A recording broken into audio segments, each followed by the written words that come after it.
السلام عليكم ورحمة الله وبركاته. إن الحمد لله نحمده ونستعينه ونستغفره ونعوذ بالله من شرور أنفسنا ومن سيئات أعمالنا. من يهده الله فلا مضل له ومن يضلل فلا هادي له.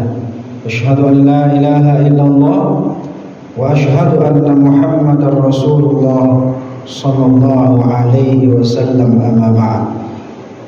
قال الله تعالى في القرآن الكريم: أعوذ بالله من الشيطان الرجيم: ومن يظلم منكم يذقه عذابا كبيرا.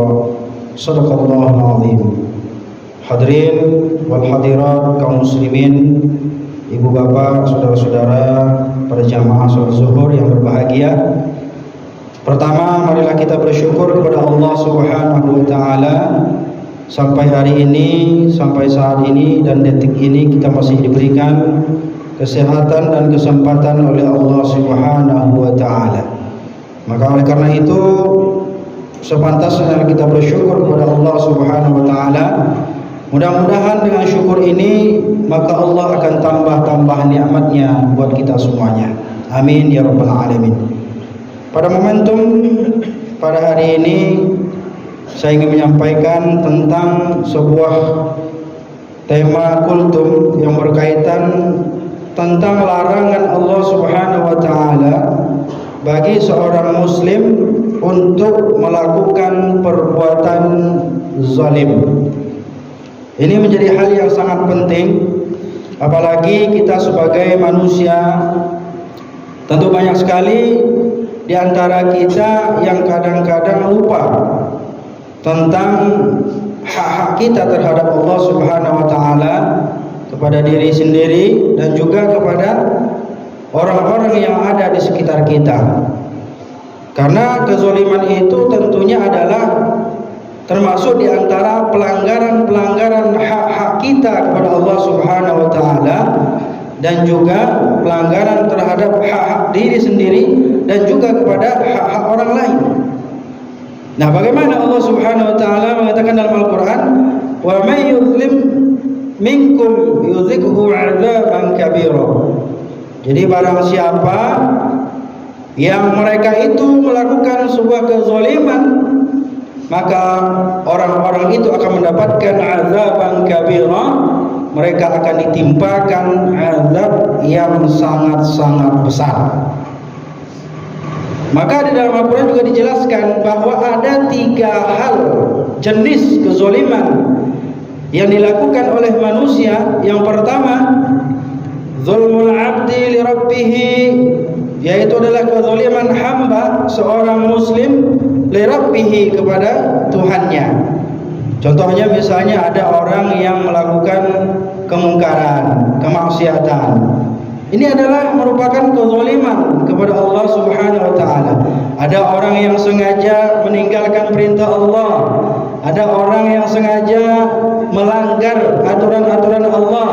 Maka ini adalah orang yang zalim. Wal kafiruna humuz zalimun, kata Allah dalam Al-Quran. Dan orang-orang yang kafir itu adalah mereka orang-orang yang zalim. Termasuk juga orang Islam ini kan juga termasuk orang-orang yang zalim.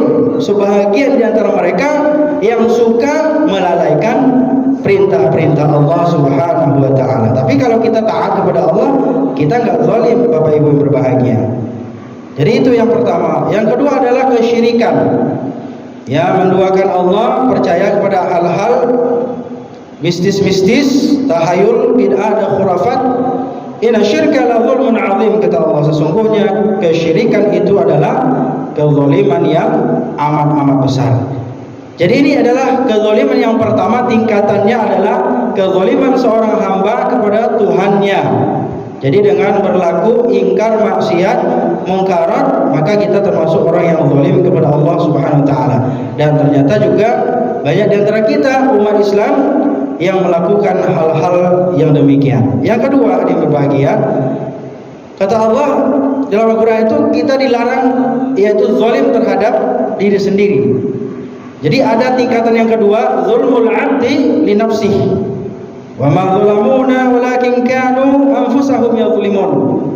Jadi ada orang yang suka menzalimi, ya, berlaku zalim, dan kezaliman itu seringkali terjadi kepada dirinya sendiri. Walakin kanu anfusahum yadhlimun. Jadi untuk diri mereka gitu. Mereka siapa? Misalnya orang yang suka merusak dirinya. Mungkin di antara kita ada orang yang suka alkohol misalnya. Ada orang yang suka judol. Apa itu judol? Pinjol misalnya. Pinjaman online, judol, judi online, ya, main slot. Itu termasuk salah satu kezaliman yang dilakukan seorang manusia terhadap dirinya dan bahkan keluarganya. Baru-baru ini saya dapat berita, dapat kabar itu ada anak yang berani ngambil duit orang tuanya, dan itu sebenarnya udah biasa, udah banyak beredar beritanya karena dia main slot. Ini hati-hati mahasiswa kita. Apalagi kezaliman yang kita lakukan adalah bentuk kecurangan-kecurangan yang kita lakukan untuk mendapatkan sebuah prestasi. Kita sebenarnya sedang membodoh-bodohi dan sedang menzalimi diri kita sendiri. Karena kita tidak mampu, tapi karena kita ingin mendapatkan sesuatu yang lebih, maka kita upayakan untuk berlaku zalim terhadap diri kita dengan melakukan berbagai macam kecurangan. Ini yang kedua hadir berbagai. Yang terakhir adalah zulmul 'abdi li ghairihi, kezaliman seorang manusia terhadap sesamanya. Nah, ini juga paling banyak nih. Ya. Nah, oleh karena itu Allah mengatakan dalam Al-Qur'an, "Rabbi najini minal qaumil zalimin." Kita diperintahkan apa? Ya Allah, saya berlindung daripada orang-orang yang suka melakukan kezaliman, ya, terhadap orang lain. Ini yang paling berbahaya Bapak Ibu berbahagia. Karena kalau kita menzalimi orang lain, maka kita juga akan dizalimi nanti.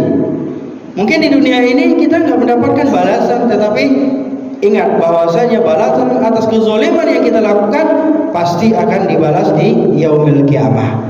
Maka di antara, kata Nabi, orang-orang yang berlaku zalim itu adalah orang-orang berupaya, seseorang yang berupaya mengambil hak-hak orang lain. Nah, ini hal yang sangat diwanti-wanti oleh Rasulullah SAW. Kenapa? Karena banyak orang berupaya melakukan berbagai macam cara, bahkan berani bayar untuk mendapatkan, ya, menguasai hak-hak orang lain supaya dia dapatkan, supaya dia bisa menguasai atas harta orang lain atau kekuasaan yang dimiliki oleh orang lain. Apalagi tahun politik ini hadir berbahagia, perlu kita wanti-wanti jangan sampai, ya, kecurangan terjadi, ya, kemungkaran terjadi, atau sampai mengeluarkan duit membayar orang untuk melakukan kecurangan dan apalagi kezaliman atas hak-hak orang lain yang mestinya itu bukan menjadi hak milik kita hadir berbahagia. Nah, ini yang terakhir. Jadi ada tingkatan kezaliman yang sangat-sangat diwanti-wanti oleh Allah Subhanahu wa taala. Yang pertama adalah kezaliman hamba kepada Tuhannya. Yang kedua adalah kezaliman terhadap diri sendiri. Yang ketiga adalah kezaliman yang dilakukan seseorang kepada sesamanya. Mudah-mudahan Allah Subhanahu wa taala memberikan perlindungan kepada kita semuanya, dan Allah Subhanahu wa taala menjauhkan diri kita daripada segala bentuk-bentuk kezaliman yang ada di muka bumi Allah ini. Demikian saja hadir berbahagia, mudah-mudahan ada manfaatnya buat kita semuanya. Nasrul minallahi wa fathun qarib wa basyiril mu'minin. Wassalamualaikum warahmatullahi wabarakatuh.